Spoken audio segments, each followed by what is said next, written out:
I spent 3 years restoring her father's classic Mustang as a surprise wedding gift. On our wedding night, she giggled and whispered, "You really thought that would make me love you?" Then she drove off with her ex in that car. I didn't call. I didn't chase.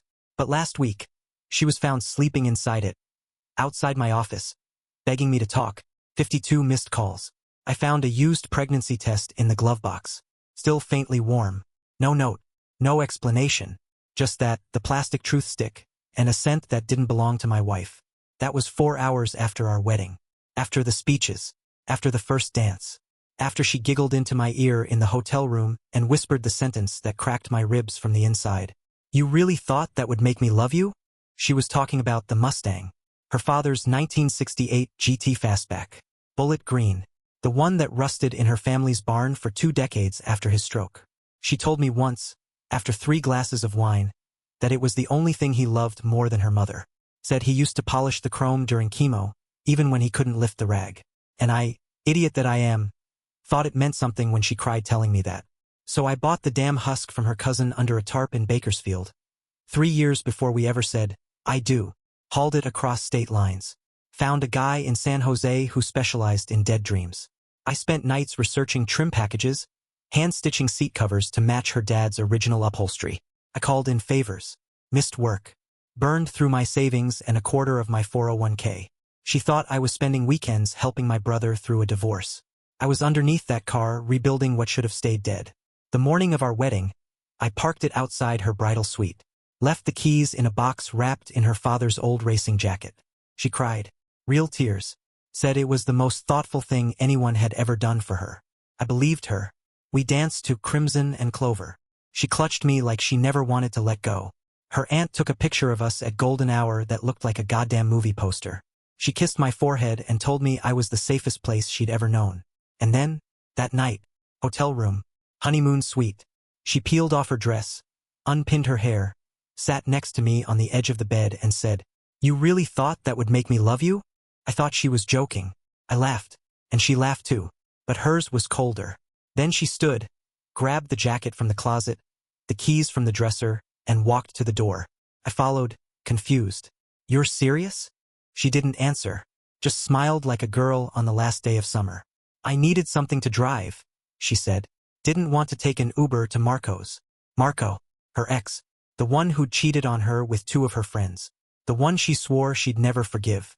The one with the snake tattoo she made me promise not to mention because it still makes her flinch. She got in the Mustang, peeled out of the parking lot like the bride in a low-budget Tarantino flick.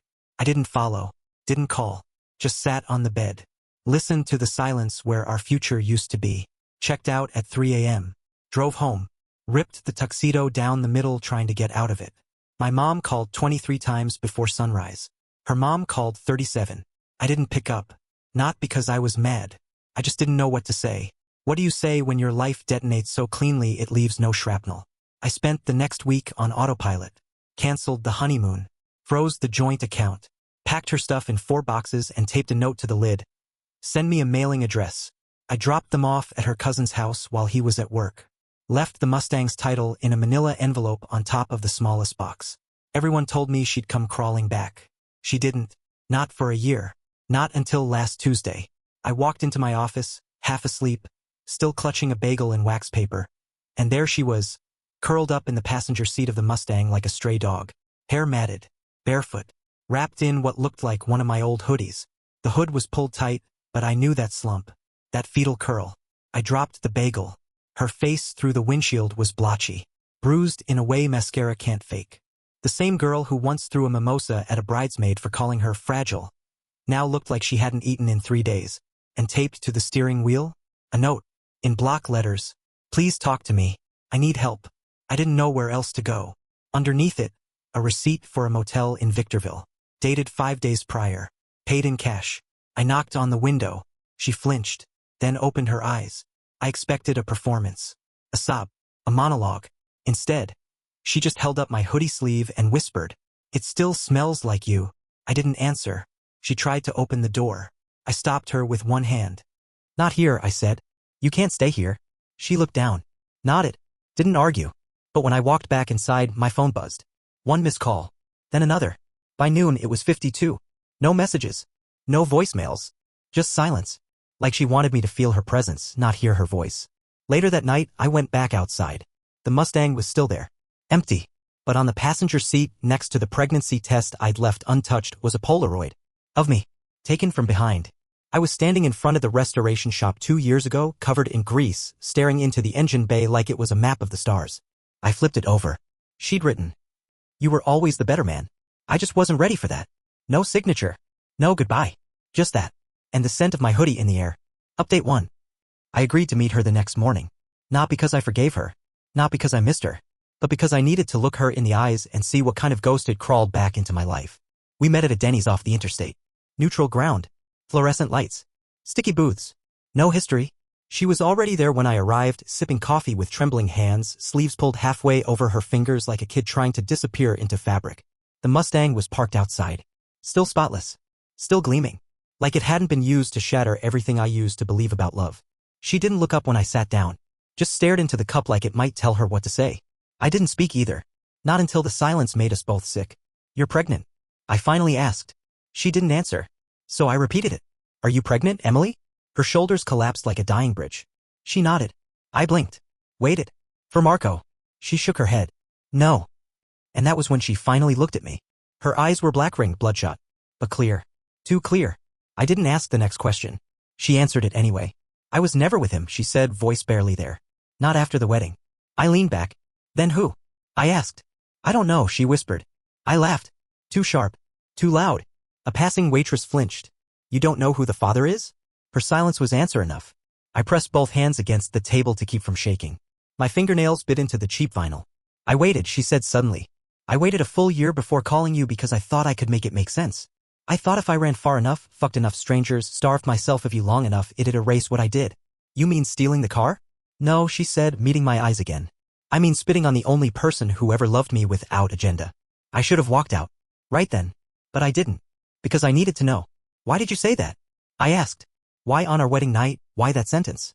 Her lips parted. Then shut. Then opened again. And what came out wasn't an answer. It was a memory. My dad had a second family. My stomach turned. She continued before I could speak. 2 kids. Same age as me. Different state. He died before I ever found out. Mom told me the day of his funeral. Said she'd always suspected. Said the Mustang was a guilt gift. He bought it the week I was born. I felt the back of my throat burn. She kept going. "Every time I looked at that car, I thought of how easily he could compartmentalize. How easily men lie. So when you gave it back to me, pristine, restored, like something sacred," her voice cracked. I panicked. "I thought you were setting me up for a fall. No one's that kind. Not for free." "So you ran," I said. Flat. Numb. "I ran," she echoed. "And the pregnancy?" She wiped a hand across her mouth. Smeared her lipstick into war paint. "I did it to feel something. I thought if I could just destroy myself enough, maybe you'd hate me for real. Maybe I deserve it." "You already did." She nodded. Like she'd rehearsed that answer. "Why now?" I asked. "Why come back now?" She reached into her coat pocket and pulled out a folded piece of paper. Slid it across the table. A lab result. I read it 3 times. Triple confirmed. The fetus was mine. I didn't remember touching her after the wedding. Not once. Not even a kiss. But then.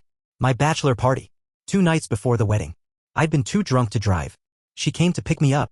I remember her climbing into my lap, whispering, "Just pretend we're already married." I remember hands. Skin. Her mouth. We never talked about it afterward. Never even mentioned it. I looked up from the paper. "You knew." She nodded. "And you still walked out." "I didn't want to be loved because I was carrying your child," she said. "I wanted to be loved without proof." I stood. "Then congratulations," I said. "You succeeded. You made me love something that doesn't trust you." She flinched like I'd hit her. But I wasn't done. "Have you been living in the car?" She nodded. "For how long?" 3 weeks. "In the middle of winter?" She shrugged. "Didn't want to go home. Didn't have anywhere else?" I walked out. Didn't look back. Got in my truck. Then sat in the parking lot and stared at the Mustang through my rearview mirror until my eyes blurred. That night, I couldn't sleep. I stared at the Polaroid again. Her note. The picture of me mid-rebuild, completely unaware I was building a mausoleum for my future. At 3:17 a.m., I walked outside. The car was still there. I knocked. She opened her eyes. Tears already falling. I handed her a key. To a 1-bedroom apartment 3 blocks away. Nothing fancy. Just warm. Safe. "For the baby," I said. "Not for you." She didn't speak. Didn't smile. Just nodded. And for the first time in a year, I saw the version of her I used to know. The next day, I had the Mustang towed. Took it to the shop where I first restored it. Told them to strip it for parts. Keep the shell. Paint it over. No traces left. When I told her, she didn't cry. She just whispered, thank you. Not for the car. Not for the apartment. But for finally putting the past to sleep. Edit 1, for everyone asking, yes, I'm getting a paternity test. Not because I doubt it, but because I need paperwork to do what comes next. Update 2. I unlocked her apartment with the spare key I gave the landlord. She hadn't answered my last 3 texts. No call. No sign of life for 48 hours. I figured maybe she'd left, run again, changed her mind. She hadn't. She was asleep on the floor. Not in the bed. Not on the couch. On the cold, hard laminate. Curled in a fetal position with a hoodie over her head and an ultrasound photo clutched in her fist. The Mustang's leather key fob lay by her cheek like a pacifier. I didn't wake her. I just stood there, watching her breathe, and all I could think was, she looks like a broken version of someone else's child. I almost left. But I needed to grab the folder, legal documents I'd left for her to sign. Basic custody stuff.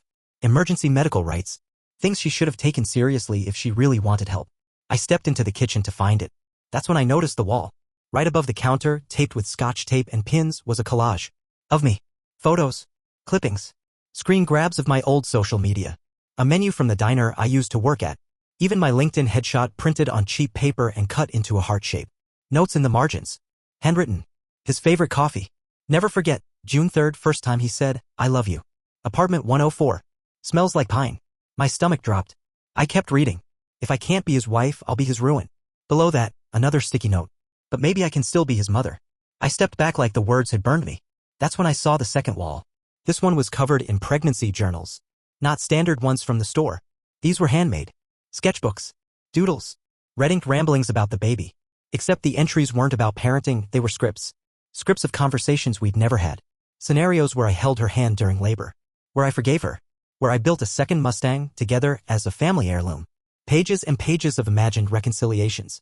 On the last one, dated just 2 days ago, she'd written, I think I'll name her Eleanor. Like the car. Like the ghost? I dropped the folder. She stirred.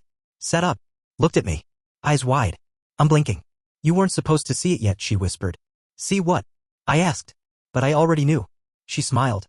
A kind of cracked porcelain smile. The kind you see on mannequins in war zones. My grief, she said. You needed to see it. You needed to know it was real. I backed toward the door. Emily. I'm not staying. She nodded. I know. Then she said the thing that made me freeze mid-step. But she'll have your eyes. I stopped breathing. You had the test done? She nodded again. It's a girl. Yours. Always was. I left. Didn't speak. Didn't turn back. Drove for hours. Ended up at the same motel I crashed at the night after our wedding. The same smell of bleach and loneliness. I locked the door and sat in the shower until the water went cold. This morning, a package arrived at my office. No return address. Inside was a copy of The Giving Tree. Except every page had been redacted. Torn. Rewritten in ballpoint pen. Instead of the tree giving, it begged. It cried. It screamed. On the inside cover, she'd written, I can be the stump. Just let me stay close. There was no signature. But the key to the Mustang was taped to the last page. And underneath it in the tiniest handwriting I've ever seen. There's something under the back seat you should find before you decide. I'm not going to lie, I haven't opened the car yet. Not since I had it towed back to my storage unit. It's just sitting there. Covered. Waiting. But if what she says is true, if there's really something under that seat, then the story's not over. And maybe, just maybe, I've already lost more than I knew. Edit 1, to clarify, she's never been formally diagnosed. But someone who builds a shrine and scripts your future without permission isn't grieving. They're studying you like prey. Edit 2, yes, I'm going to the car. Tomorrow. I'll record everything. And if what I find is what I think it is, then the next update will be the last. Update 3. I opened the Mustang this morning. Drove out to the storage unit just after sunrise. Nobody around but a couple of pigeons and the guy across the lot hosing down his RV like he was trying to wash off a murder. I brought gloves, a flashlight, and a box. I don't know why. Instinct, maybe? I knew whatever was under that seat, it wouldn't be nothing. I sat in the car for a second first. Just sat.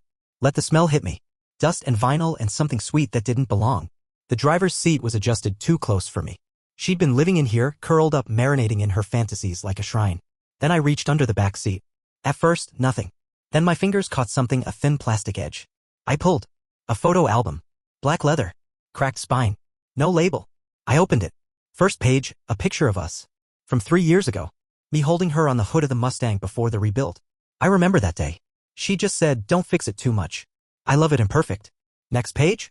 Same photo. But she cut herself out. Just me. Smiling. Third page? Another. This time I was asleep. On the couch. Shirtless. Taken from the hallway. I kept turning pages. Each one worse. Photos of me walking to work. Me filling up gas. Me from behind holding groceries. Each one dated. Labeled. Tuesday. He wore the blue shirt I like. April 14th, said thank you to the barista twice. His kindness is dangerous. Then came the drawings. Charcoal. Graphite. All of me. Some normal. Others not. One was of me bleeding from the eyes while she cradled me like a child. Another showed her pregnant, smiling while I knelt in chains kissing her stomach. I started to close the book but the last page caught my eye. A drawing of a crib. And inside it, not a baby. The Mustang. Miniature. Swaddled in blankets. But open like a screaming mouth. The caption? I birthed what you love. Now you'll never leave it. I dropped the book. Called my lawyer. Told him everything. He didn't speak for a full minute. Then just said you need a restraining order yesterday. I agreed. Filed it before noon. I don't know what's real anymore. I don't know if she's pregnant. I don't know if the test was hers. I don't know if the ultrasound was real or ripped from Google. But I know this. I was never the groom. I was the altar. Something she could climb onto and bleed in front of. Something she could crucify herself on and call it love. She never wanted marriage. She wanted myth. Wanted to be the ghost in my engine. The sadness in my headlights. And I gave it to her. Every nut. Every bolt. I built her a temple. And she set it on fire from the inside. The Mustang's gone now. I had it crushed. Not sold. Not stripped. Crushed. Watched it happen. Metal folding like paper. Glass screaming. That shell of memory disappearing into a cube that couldn't haunt me anymore. But here's the part that still keeps me up. In the days since the restraining order, not a word. Not a message. Not even a missed call. 52. Then silence. Like the performance ended. Curtain dropped. Audience gone. Like I was only ever the stage. And she? Just the actress playing the part of wife until the scene called for madness. I still check my backseat. Still dream about that photo of the car in the crib. Still wonder what the hell would have happened if I tried to fix her instead of the Mustang. I guess this is what closure feels like when it's jagged. Not a clean break. Just silence, shaped like a scream.